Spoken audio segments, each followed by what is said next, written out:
ಯೇಸು ಕ್ರಿಸ್ತನ ನಾಮಕ್ಕೆ ಸ್ತೋತ್ರವಾಗಲಿ. ನಿಮ್ಮೆಲ್ಲರನ್ನು ಕೂಡ ತಿರುಗಿ Born again in Jesus Christ ಚಾನಲ್ಗೆ ನಾನು ಸ್ವಾಗತವನ್ನು ಬಯಸೋನಾಗಿದ್ದೇನೆ. Price the lord. ನಾವು ಕಳೆದ ಸಲ ಮಾಡಿದಂಥ ಎಲ್ಲ ಆತ್ಮೀಯ ವಿಡಿಯೋಗಳಿಗೆ ನೀವು ಕೊಟ್ಟಂಥ ಒಳ್ಳೆ ಪ್ರತಿಕ್ರಿಯೆಗಳಿಗೆ ನಾನು ದೇವರಿಗೆ ನಾನು ನಿಮಗೆ ವಂದನೆ ತಿಳಿಸೋನಾಗಿದ್ದೇನೆ. ಇವತ್ತು ನಾವು ಮಾತನಾಡುವ ವಿಷಯ ಒಂದು ಆಜ್ಞೆ. ದೇವರ ವಾಕ್ಯ ನೋಡುವಾಗ ಯೇಸು ಕ್ರಿಸ್ತನ ಲೋಕವನ್ನು ಬಿಟ್ಟು ಹೋಗೋದಕ್ಕಿಂತ ಮುಂಚೆ ಒಂದು ಶ್ರೇಷ್ಠ ಆಜ್ಞೆಯನ್ನು ಕೊಟ್ಟಿದ್ದಾನೆ. ಆ ಆಜ್ಞೆ ಆಗಿದೆ ಬ್ಯಾಪ್ಟಿಸಮ್, ದೀಕ್ಷಾ ಸ್ನಾನ. ಕೊಂಕಣಿಯಲ್ಲಿ ನಾವು ಅದರ ಬಗ್ಗೆ ಮಾತಾಡಿದ್ರೆ baptism. Praise the Lord. Baptism ಎಂಬುದು ಯೇಸು ಕ್ರಿಸ್ತನು ಕಮಾಂಡ್, ಅದು ಆತನು ಲೋಕವನ್ನು ಬಿಟ್ಟು ಹೋಗುವಾಗ ಬ್ಯಾಪ್ಟಿಸಮ್ನ ಬಗ್ಗೆ ಅವರು ಹೇಳಿ ಹೋಗಿದ್ದಾರೆ. ಪಾಸ್ಟರ್ ಅವರೇ, ನಾನು ನಿಮಗೆ ತಿರುಗಿ ಸ್ವಾಗತನ ಬಯಸೋನಾಗಿದ್ದೀನಿ. ಪಾಸ್ಟರ್ ಅವರೇ, ಇವತ್ತು ನಾನು ಮಾತನಾಡೋದಾದ್ರೆ ನೋಡಿ, ನಾವು ಶಿಲುಬೆ ಬಗ್ಗೆ ಮಾತನಾಡಿದ್ದೇವೆ, ಅದರ ಪುನರುತ್ಥಾನದ ಬಗ್ಗೆ ಮಾತನಾಡಿದ್ದೇವೆ, ಅದರ ಜನನದ ಬಗ್ಗೆ ಮಾತಾಡಿದ್ವಿ. ಇವತ್ತು ನಾನು ಮಾತಾಡೋದು ಬ್ಯಾಪ್ಟಿಸಮ್. ಪಾಸ್ಟರ್ ಅವರೇ, ಬ್ಯಾಪ್ಟಿಸಮ್ ಅಂದರೆ ಏನು ಪಾಸ್ಟರ್? Price the lord. ದೇವರ ಪರಿಶುದ್ಧವಾದ ನಾಮಕ್ಕೆ ಸ್ತೋತ್ರ ಉಂಟಾಗಲಿ. ಈ ಚಾನಲನ್ನು ವೀಕ್ಷಿಸುವಂಥ ಎಲ್ರಿಗೂ ನನ್ನ ಪ್ರೀತಿಯ ವಂದನೆ ತಿಳಿಸುವವನಾಗಿದ್ದೇನೆ. ಪ್ರತ್ಯೇಕವಾಗಿ ದೇವರ ಅಥವಾ ಬೈಬಲಲ್ಲಿರುವಂಥ ಶ್ರೇಷ್ಠವಾದ ಆಜ್ಞೆಗಳಲ್ಲಿ ಆಜ್ಞೆಯಾಗಿದೆ ದೀಕ್ಷಾಸ್ಥಾನ, ಬ್ಯಾಪ್ಟಿಸಮ್. ಆದರೆ ದೀಕ್ಷಾಸ್ಥಾನದ ಕುರಿತು ವಿವರಿಸೋದಕ್ಕಿಂತ ಮುಂಚೆ ದೀಕ್ಷಾಸ್ಥಾನ ಅದು ಯಾರು ತೆಗಿಬೇಕು ಅಂದರೆ, ಪಾಪದಲ್ಲಿ ಜೀವಿಸಿದಂಥ ವ್ಯಕ್ತಿಗೆ ಸರ್ವಶಕ್ತನಾದ ದೇವರೊಂದಿಗೆ ಯಾವ ವಿಧವಾದ ಒಂದು ಆತ್ಮಿಕದ ಸಂಬಂಧ ಇಲ್ಲ. ಅದು ಮಾತ್ರ ಅಲ್ಲ, ಆದರೆ ನಮ್ಮೆಲ್ಲರ ಪಾಪಗಳಿಗಾಗಿ ಯೇಸು ಕ್ರಿಸ್ತನು ಶಿಲುಬೆಯಲ್ಲಿ ಸತ್ರು, ಹೂಣಲ್ಪಟ್ಟರು ಮತ್ತು ಪುನರುತ್ಥಾನಗೊಂಡರು. ಅದು ಮಾತ್ರವಲ್ಲ, ಈ ಯೇಸು ಕ್ರಿಸ್ತನನ್ನು ನಿಮ್ಮ ಪೂರ್ಣ ಹೃದಯದಿಂದ ನಂಬಿ ನಿನ್ನ ಜೀವಿತವನ್ನು ಯೇಸು ಕ್ರಿಸ್ತನಿಗೆ ಸಮರ್ಪಿಸುವಾಗಿದೆ ಪ್ರೈಸ್ ದಿ ಲಾರ್ಡ್, ನಮಗೊಂದು ಪಾಪ ಕ್ಷಮಾಪಣೆ ಉಂಟಾಗುವುದು. ಅದು ಮಾತ್ರವಲ್ಲ, ಪಾಪ ಕ್ಷಮಾಪಣೆ ಹೊಂದಿದಂಥ ವ್ಯಕ್ತಿ ನಂತರ ಏನು ಮಾಡಬೇಕು? ಪಾಪ ಕ್ಷಮಾಪಣೆ ಸಿಕ್ಕಿದಂಥ ಒಬ್ಬ ವ್ಯಕ್ತಿ ನಂತರ ಏನು ಮಾಡಬೇಕು? ಕ್ರಿಸ್ತನ ಕಡೆಯ ಶ್ರೇಷ್ಠವಾದ ಆಜ್ಞೆ ಆಗಿದೆ ದೀಕ್ಷಾಸ್ಥಾನವನ್ನು ತೆಗಿಬೇಕೆಂಬುದಾಗಿ. ಅವಾಗ ದೀಕ್ಷಾಸ್ಥಾನ ಎಂಬುದಾಗಿ ಹೇಳುವಾಗ ಲೂಕನ ಬರೆದ ಸುವಾರ್ತೆ 3ನೇ ಅಧ್ಯಾಯ ಅದರ 3ನೆಯ ವಾಕ್ಯದಲ್ಲಿ ನಮ್ಮ ಸ್ಥಾನಿಕನಾದ ಯೋಹಾನ ಒಂದು ಮಾತು ಹೇಳ್ತಾನೆ. ಲೂಕ 3ನೇ ಅಧ್ಯಾಯ ಅದರ 3ನೆಯ ವಾಕ್ಯಕ್ಕೆ ನಾವು ಬರುವಾಗ, ನೀವು ಪಾಪ ಪರಿಹಾರಕ್ಕಾಗಿ ದೇವರ ಕಡೆಗೆ ತಿರುಗಿಕೊಂಡು ದೀಕ್ಷಾಸ್ಥಾನ ಮಾಡಿಸಿಕೊಳ್ಳಬೇಕೆಂದು ಸಾರಿ ಹೇಳುವನಾದನು. ಅವಾಗ ದೀಕ್ಷಾಸ್ಥಾನ ಅಂದರೆ ನಮ್ಮ ಪಾಪಗಳ ಪರಿಹಾರಕ್ಕಾಗಿ ತೆಗೆದುಕೊಳ್ಳುವಂಥದ್ದಾಗಿದೆ ದೀಕ್ಷಾಸ್ಥಾನ. ಇದು ಮನುಷ್ಯನ ಆಜ್ಞೆ ಅಲ್ಲ. ನಮ್ಮ ಪಾಪಗಳಿಗಾಗಿ ಶಿಲುಬೆ ಮೇಲೆ ಸತ್ತು ಹೂಣಲ್ಪಟ್ಟು ಮೃತ್ಯುಂಜಯನಾದಂಥ ಯೇಸು ಕ್ರಿಸ್ತನು ಕಡೆಯದಾಗಿ ಕೊಡುವಂಥ ಗ್ರೇಟ್ ಕಮಿಷನ್ ಅಂತ ಹೇಳ್ತಾರೆ, ಶ್ರೇಷ್ಠವಾದ ಒಂದು ಆಜ್ಞೆ ಅಂತ ಹೇಳ್ತಾರೆ ದೀಕ್ಷಾಸ್ಥಾನ ಎಂಬುದಾಗಿ. ಅವಾಗ ಪಾಪ ಪರಿಹಾರವ ಹೊಂದುವುದಕ್ಕಾಗಿ ಏನು ಮಾಡಬೇಕಂದ್ರೆ ದೀಕ್ಷಾಸ್ಥಾನ ನಾವು ತೆಗಿಲೇಬೇಕು ನಾವು. Praise the Lord. ಇವಾಗ ಪಾಸ್ಟರ್ ಅವರೇ, ನನ್ನ ಸೆಕೆಂಡ್ ಕ್ವಶನ್, ಇವಾಗ ನೀವು ಹೇಳಿದ್ರಿ ದೀಕ್ಷಾಸ್ಥಾನ ಏನಂತ ಹೇಳಿದ್ರಿ. ಇವಾಗ ನಾನು ಕೇಳುವುದು ಪಾಸ್ಟರ್ ಅವರೇ, ವಾಕ್ಯದಲ್ಲಿ ದೀಕ್ಷಾಸ್ಥಾನ ಕೊಡುವುದು ಹೇಗೆ? Praise the lord.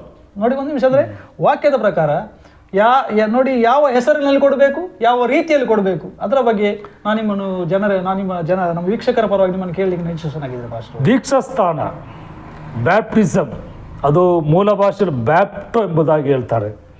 ಆದರೆ ದೀಕ್ಷಾಸ್ಥಾನದ ಬಗ್ಗೆ ನಮ್ಮ ಕರ್ತನಾದ ಯೇಸು ಕ್ರಿಸ್ತ ಹೇಳೋದು ಮಾತು ನಮಗೆ ಆ ವಾಕ್ಯಕ್ಕೆ ಬರುವ, ನಮಗೆ ಮತ್ತಾಯನ ಬರೆದ ಸುವಾರ್ತೆ 28ನೇ ಅಧ್ಯಾಯ ಅದರ 18, 19 ಮತ್ತು 20ನೇ ವಾಕ್ಯಕ್ಕೆ ಬರುವಾಗ, ಅಲ್ಲಿ ನಮ್ಮ ಕರ್ತನಾದ ಯೇಸು ಸ್ವಾಮಿ ಆ ಮನುಷ್ಯನ ಪಾಪಗಳಿಗಾಗಿ ಶಿಲುಬೆ ಮೇಲೆ ತನ್ನ ಪ್ರಾಣವನ್ನು ಕೊಟ್ಟು ಮೃತ್ಯುಂಜಯನಾಗಿ ಆತನು ಪರಲೋಕ ರಾಜ್ಯಕ್ಕೆ ಹೋಗುವಾಗ ತನ್ನ ಶಿಷ್ಯರನ್ನೆಲ್ಲ ಕೂಡಿಸಿ ಕಡೆದಾಗಿ ಹೇಳುವಂಥ ಒಂದು ಮಾತು ಏನಂದರೆ, ಆಗ ಯೇಸು ಹತ್ತಿರಕ್ಕೆ ಬಂದು ಪರಲೋಕದಲ್ಲಿಯೂ ಭೂಲೋಕದಲ್ಲಿಯೂ ಎಲ್ಲ ಅಧಿಕಾರವು ನನಗೆ ಕೊಡಲ್ಪಟ್ಟಿದೆ.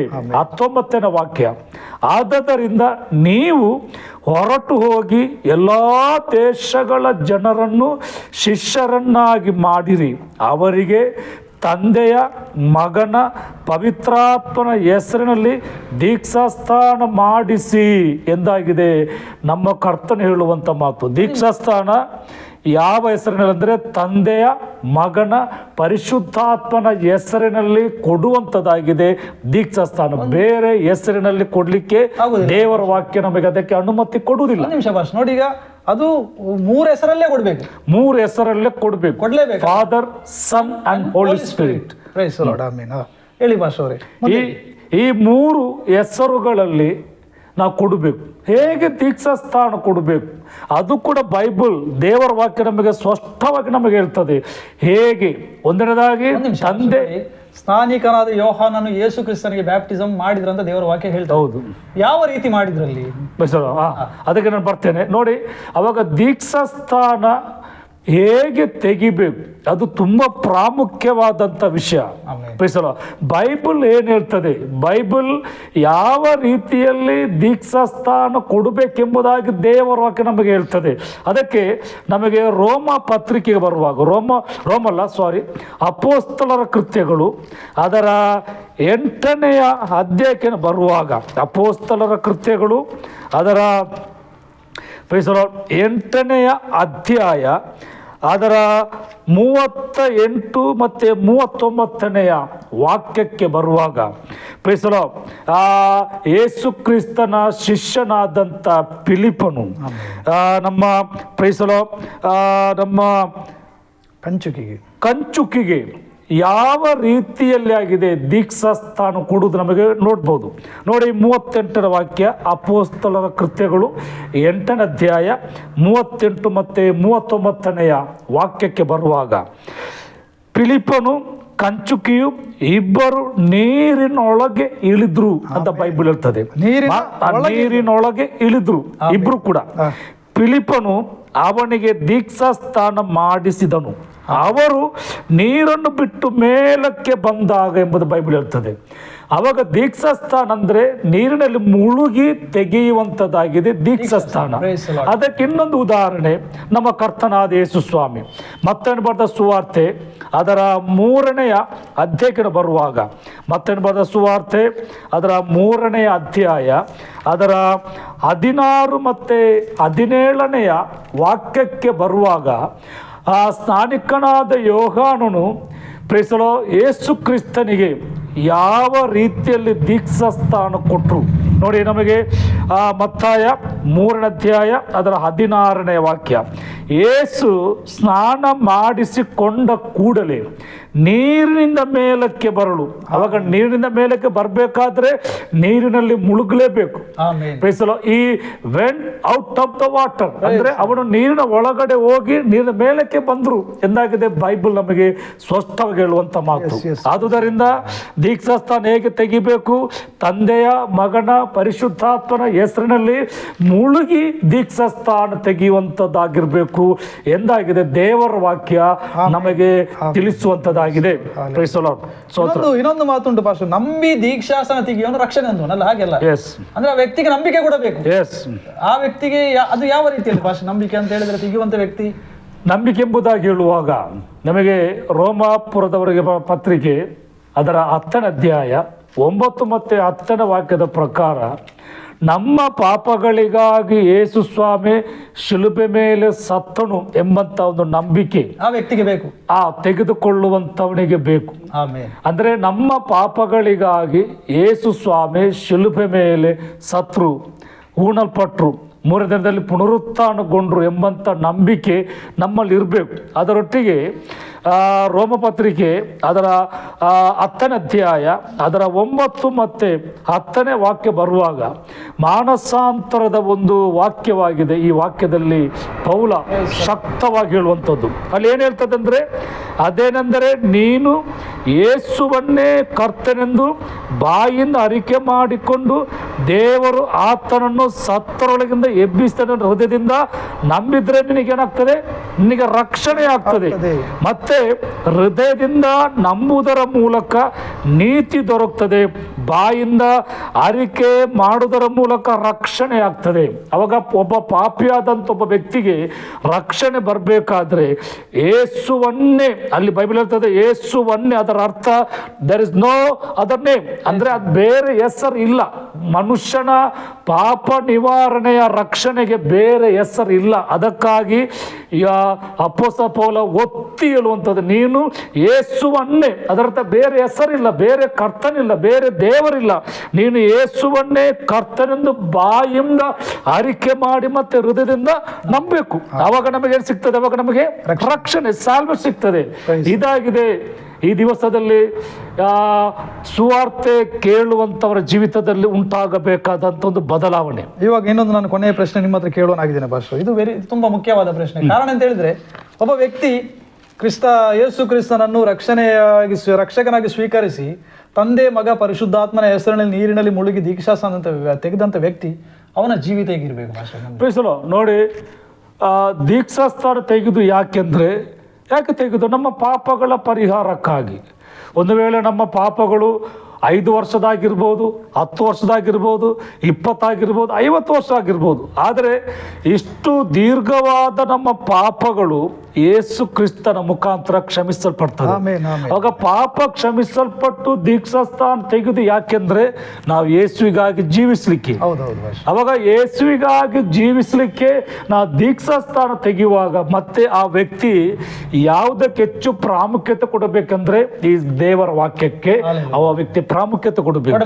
ದೇವರ ವಾಕ್ಯ ಏನು ಹೇಳ್ತದೆ, ನಾನು ಹೇಗೆ ನಡಿಬೇಕು, ನಾನು ಹೇಗೆ ಜೀವಿಸಬೇಕು ಎಂಬುದಾಗಿ ಮತ್ತೆ ನಾವೇನು ಮಾಡಬೇಕು, ದೀಕ್ಷಾಸ್ನಾನ ತೆಗೆದುಕೊಂಡು ನಮ್ಮ ಪಾಪ ಪರಿಹಾರ ಆದ ನಂತರ ಹಳೆಯ ಪಾಪ ಸ್ವಭಾವಗಳಿಗೆ ಹೋಗದೆ, ಹಳೆಯ ಕೆಟ್ಟ ಕಾರ್ಯಗಳಿಗೆ ಹೋಗದೆ ಪರಿಶುದ್ಧತೆಗೆ ಹೆಚ್ಚು ಪ್ರಾಮುಖ್ಯತೆಯನ್ನ ಕೊಡುವಂತವರಾಗಬೇಕು ದೀಕ್ಷಾಸ್ನಾನ ತೆಗೆದುಕೊಂಡಂತ ವ್ಯಕ್ತಿಗಳು. ನಿಮಿಷ ಪಾಸ್ ಅಂದ್ರೆ ಕ್ರೈಸ್ತಿಯ ಜೀವಿತ ಅದೊಂದು ಪರಿಶುದ್ಧವಾದ ಜೀವಿತ. ಪರಿಶುದ್ಧವಾದ ಕ್ರೈಸ್ತ ಜೀವಿತ ಅಂದ್ರೆ ಕ್ರಿಸ್ತನಿಗಾಗಿ ಸಮರ್ಪಿಸಲ್ಪಟ್ಟು ಕ್ರಿಸ್ತನಿಗೆ ಜೀವಿಸನೋ ಅದೇ ರೀತಿ ಜೀವಿಸುವಂತ ಒಂದು ಜೀವಿತವಾಗಿದೆ ಕ್ರೈಸ್ತ ಜೀವಿತ. ಒಂದು ಕ್ಷಮಿಸುವ ಜೀವಿತ, ಕ್ಷಮಿಸುವಂತ ಜೀವಿತ. ನಮ್ಮಲ್ಲಿ ಯಾವ ದ್ವೇಷ ಇರಬಾರದು, ಪ್ರೀತಿ ಬೇಕು, ಪ್ರೀತಿ ಇರಬೇಕು, ಅನ್ಯೋನ್ಯತೆ ಬೇಕು, ಅನ್ಯೋನ್ಯತೆ ಇರಬೇಕು. ನಮ್ಮ ಎಲ್ಲ ಪರಿಸರದ ಜನರೊಟ್ಟಿಗೆ, ಯಾವ ಧರ್ಮದೊಟ್ಟಿಗೆ ನಾವು ಪ್ರೀತಿಯಿಂದ ಇರುವಂತವರಾಗಬೇಕು. ಕ್ರೈಸ್ತಿಯ ಜೀವಿತ ಇದಾಗಿದೆ, ಕ್ರಿಸ್ತ ಜೀವಿತ. ಆಮೇಲೆ ಅದರ ನಂತರ ಅಂದ್ರೆ ಬ್ಯಾಪ್ಟಿಸಮ್ ತೆಗೆದು ಒಬ್ಬ ಕ್ರಿಸ್ತಿಯ ಜೀವಿತದಲ್ಲಿ ಇರುವಂತ ವ್ಯಕ್ತಿ ಆತನ ಏನ್ ಮಾಡ್ಬೇಕು, ತುಂಬಾ ಪರಿಶುದ್ಧವಾಗಿ ಜೀವಿಸಬೇಕು. ಕಾರಣ ಬೈಬಲ್ ಹೇಳ್ತದೆ 1 ಪೇತ್ರ 1ನೇ ಅಧ್ಯಾಯ 16ರ ವಾಕ್ಯದಲ್ಲಿ, ನಿಮ್ಮನ್ನು ಕರೆದವನು ಪರಿಶುದ್ಧನಾಗಿರುವುದರಿಂದ ನೀವು ಕೂಡ ಪರಿಶುದ್ಧರಾಗಿರ್ಬೇಕು. ಅವಾಗ ಪ್ರಿಯರೇ, ಒಬ್ಬ ವ್ಯಕ್ತಿ ಯೇಸುವಿನ ಬಳಿಗೆ ಬರುವುದು ನಮ್ಮ ಸ್ವಯವಾದ ಇಚ್ಛದಿಂದ ಅಲ್ಲ, ದೇವ್ ನಮ್ಮನ್ನು ಕರೆಯುವುದು. ಯಾಕೆಂದ್ರೆ ನಾವು ಪರಿಶುದ್ಧರಾಗಿ, ನಮ್ಮನ್ನು ಕರೆದಂತ ದೇವರಿಗಾಗಿ ಪರಿಶುದ್ಧರಾಗಿ ಜೀವಿಸುವುದಕ್ಕಾಗಿ ಆಗಿದೆ ದೇವರು ನಮ್ಮನ್ನು ಕರೆಯುವುದು. ಒಂದು ಒಳ್ಳೆ ಸಂದೇಶ ದೇವರ ವಾಕ್ಯ ನಮಗೆ ಕೊಟ್ಟಿದ್ದೀರಿ ಪಾಸ್ಟರ್. ಇನ್ನು ಕೂಡ ನಮಗೆ ಮಾತನಾಡಲಿಕ್ಕೆ ಉಂಟು, ಬರೋ ದಿವಸ ನಾವು ಮಾತನಾಡುವ ದೀಕ್ಷಾಸ್ನಾನದ ಕುರಿತು ಇನ್ನೂ ಕೂಡ ಆಳವಾಗಿ ನಮಗೆ ತಿಳಿಲಿಕ್ಕೆ ಅನೇಕ ವಿಷಯಗಳು ದೇವರ ವಾಕ್ಯದಲ್ಲಿ ಉಂಟು. ಆದರೆ ಇವತ್ತು ನಾವು ಸ್ವಲ್ಪವಾಗಿ ನಿಮ್ಮ ಹತ್ರ ಆ ಪ್ರೇಕ್ಷಕರ ಹತ್ರ ನಾವು ಹೇಳಿದ್ದೇವೆ. ದೇವ್ರ ಚಿತ್ತ ಆದ್ರೆ ಇದರ ಆಳಕ್ಕೆ ಹೋಗುವಂತ ಒಂದು ಸಮಯ ದೇವ್ರು ಕೊಟ್ರೆ ಅದರ ಆಳಕ್ಕೆ ಹೋಗಿ ಇನ್ನೂ ಕೂಡ ಅನೇಕ ವಿಷಯಗಳನ್ನ ನಾವು ಕಲಿಯೋಣ. ಅಂದ್ರೆ ಪಾಸ್ಟರ್ ಏನಂತ ನಾನು ಹೇಳ್ದೇನೆ, ಇದನ್ನು ನಮಗೆ ಸಮಯದ ಅಭಾವ ಇರ್ತದೆ. ಅಂದ್ರೆ ನಾವು ಕೊಡುವ ಸಂದೇಶ 15 ನಿಮಿಷದೊಳಗಿದ್ರೆ ಅದು ಒಳ್ಳೇದಂತ ನಾನು ಎಣಿಸ್ತೇನೆ. ಕಾರಣ ನಮ್ಮ ವಿಡಿಯೋ ದಯಮಾಡಿ ಉಂಟಲ್ಲ ಎಲ್ಲರೂ ಕಂಪ್ಲೀಟ್ ಆಗಿ ನೋಡಬೇಕು. ಪ್ರೈಸ್ ಲಾರ್ಡ್, ಅದೇ ನನ್ನ ಒಂದು ಇಚ್ಛೆ ಆಗಿದೆ ಅಲ್ಲ, ಎಲ್ಲರೂ ನೋಡಬೇಕು. ಇನ್ನು ಮುಂದೆ ಕೂಡ ನಾವು ದೇವರ ದಾಸರು ಹೇಳಿದ ಪ್ರಕಾರ ಇನ್ನು ನೋಡಿ ಇವತ್ತು ನಾವು ಮಾತನಾಡಿದ ದೀಕ್ಷಾಸನ ಅಂದರೆ ಏನು, ಅದು ಹೇಗೆ ಕೊಡಬೇಕು, ತೆಗೆದುಕೊಟ್ಟಂಥ ಜನರು ಹೇಗೆ ಜೀವಿಸಬೇಕು, ಒಂದು ಒಳ್ಳೆ ಸಂದೇಶ ದೇವರ ದಾಸರು ನಮಗೆ ಕೊಟ್ಟಿದ್ದಾರೆ. ಅದಕ್ಕಾಗಿ ನಿಮಗೆಲ್ಲರಿಗೂ ಕೂಡ ಧನ್ಯವಾದಗಳು. ಪ್ರತ್ಯೇಕವಾಗಿ ಈ ವಿಡಿಯೋನ ವೀಕ್ಷಿಸುವ ಎಲ್ಲರಿಗೂ ಕೂಡ ನನ್ನ ಧನ್ಯವಾದಗಳು. ಇನ್ನು ಕೂಡ ಮುಂದೆ ಈ ರೀತಿಯಾಗಿ ಮಾಡಲಿಕ್ಕೆ ಆ ದೇವರು ನಮಗೆ ಸಹಾಯ ಮಾಡಲಿ ಅಂತ ಕೂಡ ನಾವು ಬೇಡವನಾಗಿದ್ದೀನಿ. ಧನ್ಯವಾದಗಳು ಪಾಸ್ಟರ್ ಅವರೇ. Praise the Lord. Praise the Lord. ನಮ್ಮೆಲ್ಲರನ್ನು ಆಶೀರ್ವದಿಸಲಿ. God bless you.